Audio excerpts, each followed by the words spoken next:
ئینسان ڕۆژ و فکرەکەی یەشێتی ئەو قەندیلەی ناوت هێنا وەک خۆی بەغدای هەژان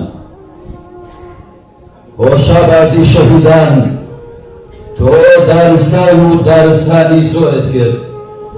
گەلێ درەخت و دەوەنت تەی کرد بۆ ئەوەی لە نێو سێبەری تۆپەرە دڵایەکە جێژوانێ بۆ خۆت خۆشکەی و لەشی ماندوو دیاسرەوت بکرێت وتە و گفتاری دڵدەم و دەروونت هێندە خاوێن بوو مەگەر ڕووناچی مانگە شەو لەو بچێتەوە ئەوەندەی لە تۆ گەیشتین هاوڕێ هەرچەندە تەمەن و باڵات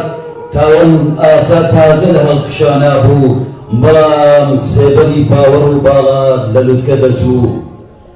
کە وەرزی بەهاری ئازادی هات تۆ ویستت ببیتە گوڵێکی سوورەی یەخەیت کردێ بۆ ئەوەی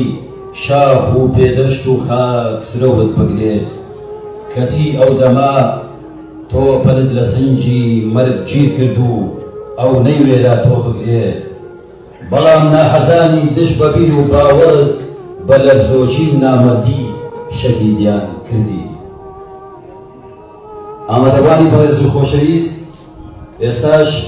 داوان لە هەواڵ فەیسەڵ عەباس جێگری لێپرسراوی مەڵبەندی سەی هەولێر دەکەین با بفەرمێ بۆ چەند یادەوەریەک.